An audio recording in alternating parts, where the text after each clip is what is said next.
Hey y'all, and welcome into my bull hockey.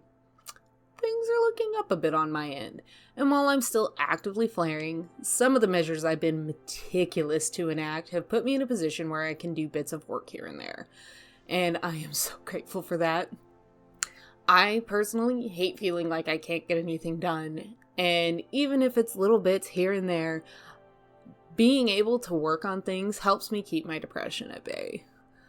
I have also figured out why my audio sounded so weird in the last video. For some reason, my recording software didn't take from my regular mic. It defaulted to the mic on my webcam, so hopefully this one sounds much better. So, of course, I've been working hard on getting some fan art done for this convention coming up, and this piece is one of my favorite characters of all time, Sailor Mercury. I am so happy with how this came out. I think I did a pretty good job capturing my interpretation of her personality. She's been my favorite since I was in about 5th or 6th grade, back when I found out Sailor Moon existed on Toonami. With going back to my old favorites, and with a lot of weird things happening in fandom spaces lately, I've been putting a lot of thought into my own journey through fandom and how different it was from when I was an impressionable youth, and I wanted to talk about it. I'd consider it an old lady's guide to fandom, how I aged in and out of it, and what to do with the context of the internet as it exists today. So, let's pretend I'm deep and head right in. I was introduced to the internet at between the ages of 8 to 10 years old. I have clear memories of when we finally got a computer and my parents getting dial-up internet so that we could explore the medium of the World Wide Web. This was in the late 90s, so the internet was far less sophisticated, but it feels like it was so much more diverse in terms of what you could find.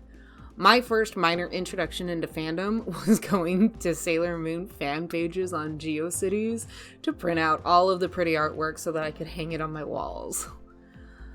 For some context as to my connection with the internet of those days, I was not a very popular kid. I grew up in a tiny town in the middle of nowhere. One of the teachers told my mom that every grade has that kid, the one who is just relentlessly bullied by their peers. And I was that kid. I was awkward, quiet, and could barely speak to others in person, and on top of all of that, I had a funny last name. So, imagine then, when things like the internet introduced things like chat rooms where I could be anonymous and talk to other people who had the same interests I did came around, I was quick to go all in. The early internet was a refuge for a kid who had no friends and didn't fit in with the world she was growing up into. I started connecting with others in spaces like the Yahoo chat rooms. As thick as my rose-colored glasses are for that era of my life, there were a lot of dangers for what I was doing. I was really lucky in the fact that I didn't live in a major city, and that I had actually listened to my mother when she said it was best to not reveal where I was, how old I was, or even something as simple as my real name. This was one of the first places I ever felt any kind of belonging in. When I talked about Sailor Moon, people responded to me instead of ignoring my existence, and that was so intoxicating. There was also the barrier of not having to look at and actually talk to these people, which made it easier for me to finally connect with others. Through those chats, I learned about the amazing world of fan fiction, I found new shows and comics to read, and basically immersed myself into this new weeb lifestyle. The earlier years of the internet, before things like social media, prior to even MySpace, things were a lot more decentralized. The closest I had to a one-stop shop for internet content was Anime Web Turnpike, and even that was super specific to those of us who were into anime at the time, before it started to become a booming market in the US. The places people gathered to find communities were much smaller and way more intimate than what we're used to today. So, of course, over time things did change. People factioned off into different areas of fandom. A lot of fans went to things like LiveJournal, some of them went into roleplay chats, some just posted artwork on sites like DeviantArt in its early days. The areas to meet up were growing, but it was still a specific place for specific people.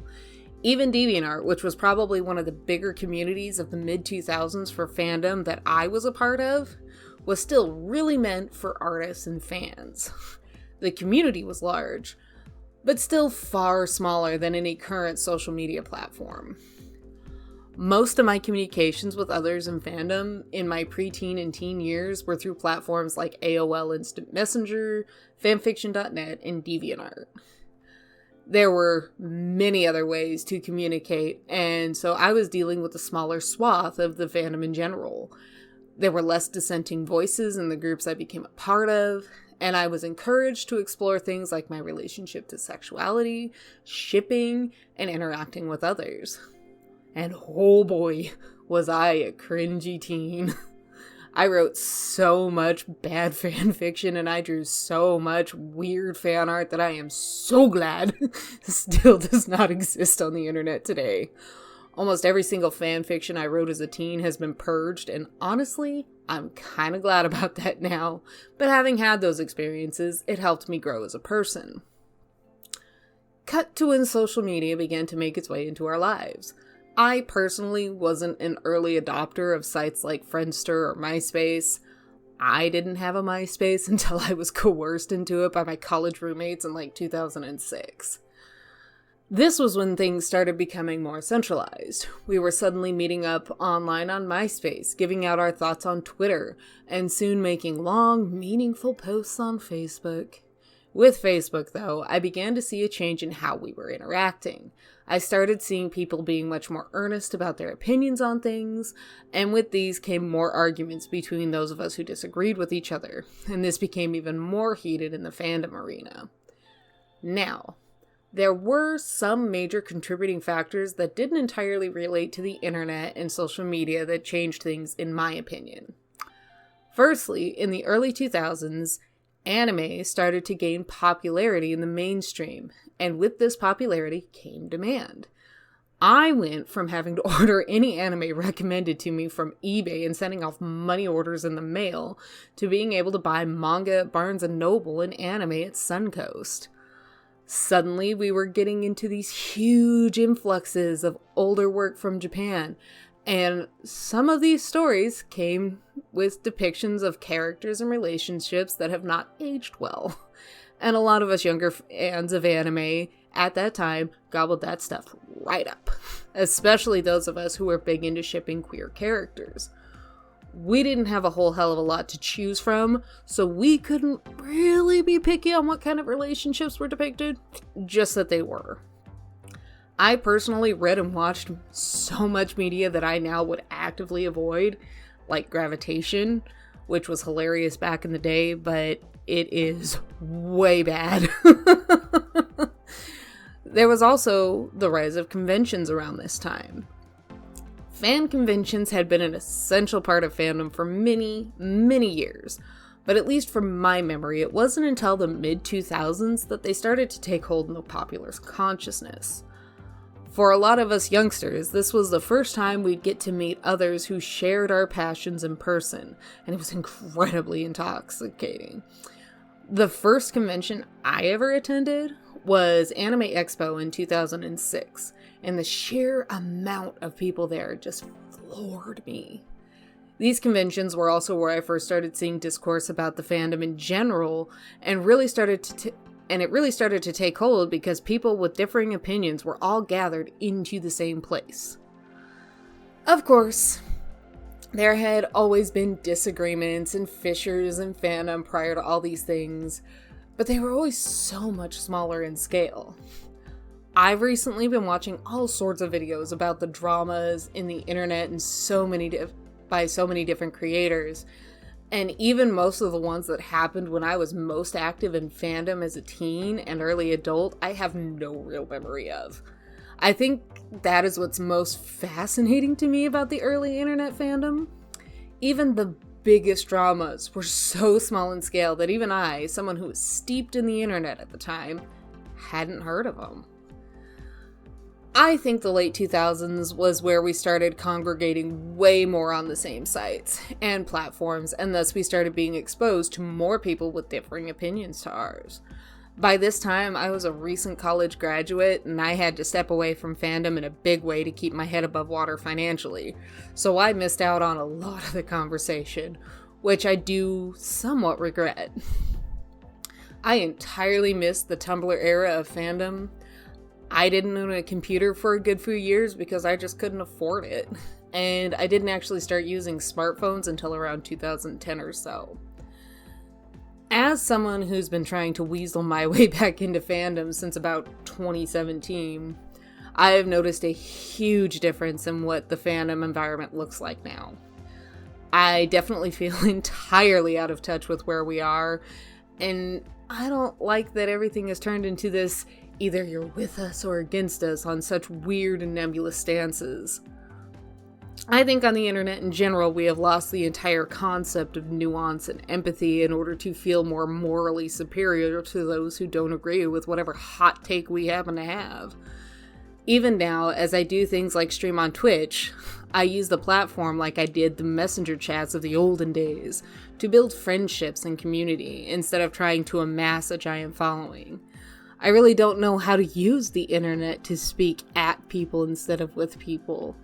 I've aged out of these internet spaces, not only because I didn't have access to the internet back when things like Tumblr were a big deal, but also because I've gotten a lot older. My takes on things have changed and evolved as I've aged away from the influence of fandom communities. I know that this isn't entirely a generational divide, but I do think our lack of being able to communicate with nuance has exacerbated the relationship between generations in fandom. I am happy that we are having discussions about ethical storytelling in romance and how not to romanticize concepts like abuse, assault, and consent, because those were things we just didn't talk about when I was in my teens. I just worry that we're losing focus on what it is we can do to make these stories ethical and increase media literacy in the younger generations by refusing to acknowledge that there were troubling aspects of media back when we were younger. As a mid-tier millennial, with nieces and nephews who are about to enter fandom spaces, I am hoping for a point where we can have balanced and nuanced conversations about how we'd like these spaces to be. I do think that we need to have some spaces specifically for those of us who are older, and spaces specifically for youngins who are just getting started. But I don't think we should never interact with those in generations not our own. I think I, as someone who is in their 30s, need to have empathy and compassion for teenagers who are still being cringy and earnest with their likes and dislikes online. Teenagers need to understand that those of us who are older have already been through that stage, and for some of us it's been a while since we felt so strongly about what we loved that we couldn't not say something. I'm not exactly sure how we're going to come to this agreement, though. I don't think having these conversations on platforms like Twitter, Instagram, TikTok, or even Facebook is going to give us the chance to gain more nuance and understanding of each other. The mediums are too short, and we're already so ready to dunk on people before even hearing what they actually have to say. Personally, I think fandoms have evolved a lot over the last 30 years on the internet, and I'll be interested to see where it goes. But I'm a bit wary of the road we're currently on. I really don't know where we go from here, but for me personally, I'll do my best to actively listen, even to those I disagree with, so that we can try and build a more inclusive, nuanced space for everyone to exist in. And if you guys want to like and subscribe and do all the things, that would be phenomenal. And if you want to talk to me in person, I stream on Twitch Friday through Sunday, starting at 8:30 p.m. Pacific Standard Time. You can also follow me on Instagram, on my dead Twitter, on TikTok, and all of that fun hoo-ha. Much love to y'all. I will talk to you guys later. Bye!